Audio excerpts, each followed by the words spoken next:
వచ్చే ఎన్నికల్లో పోటీ చేయబోయే మరో జనసేన పార్టీ అభ్యర్థిని ప్రకటించేశారు జనసేన పార్టీ అధ్యక్షులు పవన్ కళ్యాణ్ గారు.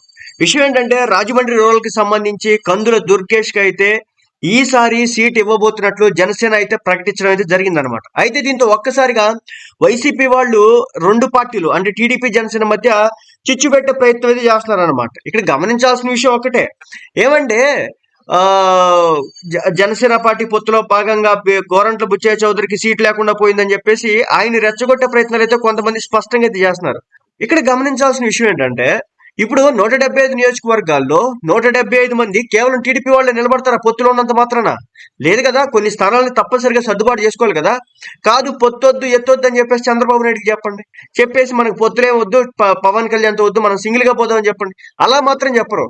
ఎలా ఉండాలంటే 2014లో పవన్ కళ్యాణ్ ఏ విధంగా సపోర్ట్ చేశాడో ఆ విధంగా సపోర్ట్ చేయాలంతే. అంటే సీట్లు పంచుకునే విషయంలో కావచ్చు, వేటి విషయంలో కూడా తలదొచ్చకూడదు. ఈ పెద్దోళ్ల వైఖరి ఈ విధంగా కనిపిస్తున్నట్టు అన్నట్లుగా ప్రొజెక్ట్ చేసే ప్రయత్నం అయితే జరుగుతోంది. ఇక్కడ గమనించాల్సిన విషయం ఒకటే, చంద్రబాబు నాయుడు గారు పవన్ కళ్యాణ్ గారు నిర్ణయం అయితే తీసుకున్నారు ఎవరెక్కడ నిలబడాలనేది, ఎన్ని స్థానాలు అనేది కూడా వాళ్ళిద్దరికి మధ్య తెలిసి ఇప్పటి వరకు బయటికి రాలేదు. అయితే ఇక్కడ గమనించాల్సిన విషయం ఏంటంటే టీడీపీకి చూసుకుంటే కనుక 175 నియోజకవర్గాలకు సంబంధించి 175 నియోజకవర్గాలకు సంబంధించి అన్ని నియోజకవర్గాల్లో నాయకులు అయితే ఉన్నారు టీడీపీ తరఫున. అయితే పొత్తులో భాగంగా బీజేపీ కలిసి వచ్చినా జనసేన కలిసి వచ్చినా కొన్ని స్థానాలని టీడీపీ ఎదుర్కోవాల్సి ఉంటుంది. ఇది టీడీపీకి సంబంధించినటువంటి నాయకులకు కూడా తెలుసు. ఇప్పుడు గోరంట్ల బుచ్చయ్య చౌదరి గారికి సంబంధించి ఆయన స్థానంలో కందుల దుర్గేష్ గారు రాబోతున్నారంటూ చెప్పడంతో ఆయన ఏదో ఫేస్బుక్ లో ఒక పోస్ట్ పెట్టారు. ఏమని పెట్టారు? రాజమండ్రి రూరల్ తెలుగుదేశం కార్యకర్తలకి, అభిమానులకి, శ్రేయోభిలాషులకు మనవి, టీవీ న్యూస్ ఛానల్స్ లో, వాట్సాప్ మెసేజ్ల్లో వస్తున్న వార్తలు అనేవి ఊహాజనితం, అవి నమ్మి భావోద్వేగానికి గురి అవ్వద్దు. నారా చంద్రబాబు నాయుడు గారి ఆదేశానుసారం ఖచ్చితంగా గోరంట్ల పోటీలో ఉంటారు.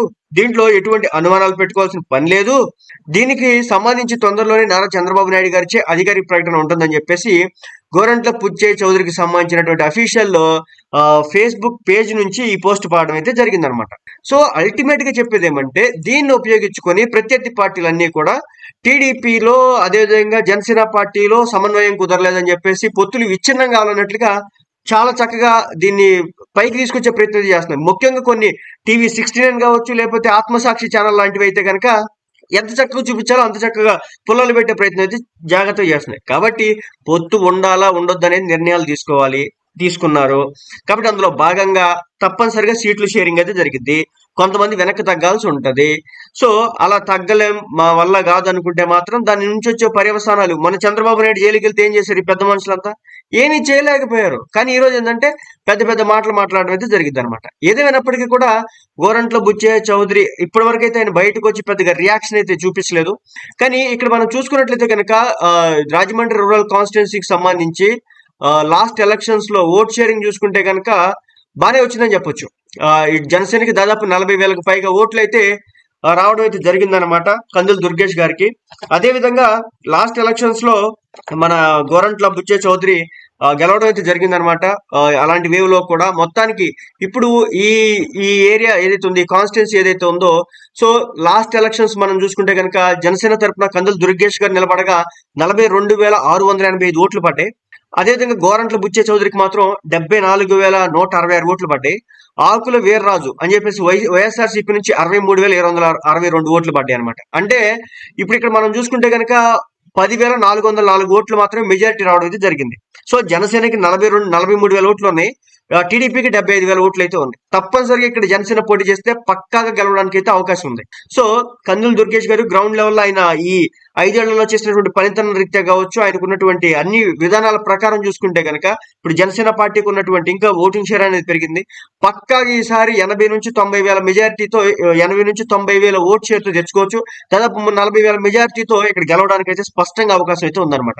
సో అన్ని ఎత్తులేసుకొని అన్ని పొత్తులు చూసుకున్న తర్వాతే కదా పవన్ కళ్యాణ్ ప్రకటించేది. 2019లోనే అలాంటి పరిస్థితుల్లో కూడా 43,000 ఓట్లు తెచ్చుకుని 22.61% ఓట్ షేర్ తో జనసేన పార్టీ దూసుకుపోవడం అయితే జరిగిందనమాట. కాబట్టి పక్కాగా మన గోరంట్ల బుచ్చయ్య చౌదరికి మాత్రం 74,000 ఓట్లు రావడం జరిగింది. సో ఆ యొక్క 70,000 ఈ యొక్క 40,000 ఈజీగా 1,10,000 ఓట్లు ఈజీగా ఈసారి వైసీపీని ఓడించడం మాత్రం ఖాయం అనమాట.